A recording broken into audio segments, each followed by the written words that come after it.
Kejriwal arrest. మద్యం scam కేసులో ఢిల్లీ సీఎంను అదుపులోకి తీసుకున్న ఈడీ. ఇదే కేసులో కవితను అరెస్ట్ చేసిన వారంలోనే ఇద్దరిని ఎదురెదురుగా కూర్చోబెట్టి విచారించే ఛాన్స్ ఉందట. ఇప్పటికే 9 సార్లు సమన్లు హాజరు కాని ఢిల్లీ సీఎం గురువారం రాత్రి సమన్లతో నేరుగా సీఎం ఇంటికి. కేజ్రీవాల్, ఆయన భార్య ఫోన్లు, ఐప్యాడ్ స్వాధీనం. దాదాపు 2 గంటల పాటు సోదాలు, ప్రశ్నలు. నేడు పీఎంఎల్ఏ కోర్టు ముందుకు కస్టడీకి వినతి. అరెస్టును అడ్డుకోవాలని ఉదయమే ఢిల్లీ హైకోర్టుకు. ఎలాంటి రక్షణ కల్పించలేమంటూ జడ్జిల తిరస్కరణ.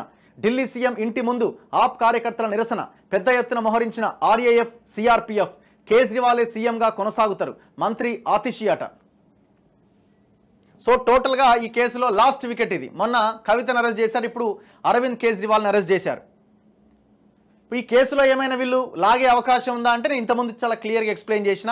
ఎవడెవడైతే ఈ కేసులో ఉన్నారో అరబిందో ఫార్మా డైరెక్టర్, వాని దగ్గర నుంచే పైసలు పోయినాయి, వీళ్ళకి బీజేపీకి డబ్బులు పోయినాయి. ముందే ఆయన అరెస్ట్ అవుతాడు, ఇమీడియట్గా పైసలు అరబిందో ఫార్మా బాండ్ల రూపంలో వాళ్ళకి డబ్బులు ఇస్తుంది. దాదాపు 44 కోట్ల రూపాయలని వాళ్ళకి బాండ్ల రూపంలో ఇస్తారు. ఇప్పుడు ఎందుకు మరి కవితను అరెస్ట్ చేశారు అని మీకు ఒక డౌట్ రావచ్చు. అరే ఎలక్షన్లకు ముందు అరెస్ట్ చేయలేదు కదా, ఇప్పుడే ఎందుకు చేశారంటే కవితను అరెస్ట్ చేయకుండా కేజ్రీవాల్ని టచ్ చేస్తే అది బీజేపీకి పెద్ద నష్టం చేస్తుంది, చాలా పెద్ద నష్టం చేస్తుంది.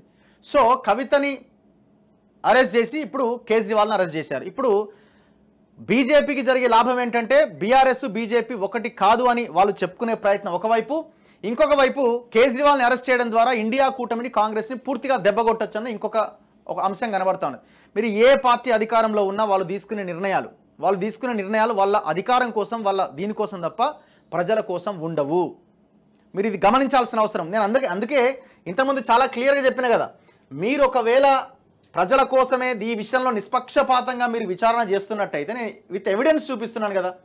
Aurobindo pharma director 10th November 2022 నాడు అరెస్ట్ అవుతాడు. 10th నవంబర్ 2022 నాడు అరెస్ట్ అయిన అరబిందో ఫార్మా డైరెక్టరు 15/11/2022 నాడు, ఎక్స్పైరీ డేట్ 29/11/2022. ఈ బాండ్లు ఎట్లా బీజేపీకి వెళ్తాయి? ఆయన అరెస్ట్ అయ్యి అప్రూవర్గా మారిన తర్వాత 8/11/2023 దాదాపు 44.5 కోట్ల రూపాయల డబ్బులు మీ అకౌంట్లోకి ఎట్లా వెళ్తాయి? ఒక అవినీతి పరుడు, లిక్కర్ స్కామ్లో ఉన్నాడు, అరెస్ట్ అయిండు, అప్రూవర్గా మారిండు, ఈడీనే కేసు నమోదు. మరి అట్లాంటి వాళ్ళ దగ్గర మీరు ఎట్లా డబ్బులు తీసుకున్నారు?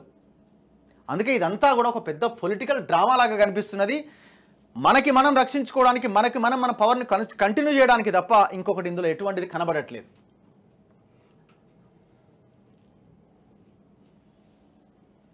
ఇప్పుడు కేసీఆర్ కూడా ఏంది, కేసీఆర్ కూడా పెద్దగా నష్టం వచ్చే అవకాశం కేసీఆర్ కూడా ఏం లేదు. నాకు తెలుసు ఇదంతా జరుగుతుందని నాకు తెలుసు, ఎలక్షన్ల తర్వాత కవిత బయటకు వస్తుంది అన్న ధీమాలో కేసీఆర్ హ్యాపీగా ఉన్నాడు.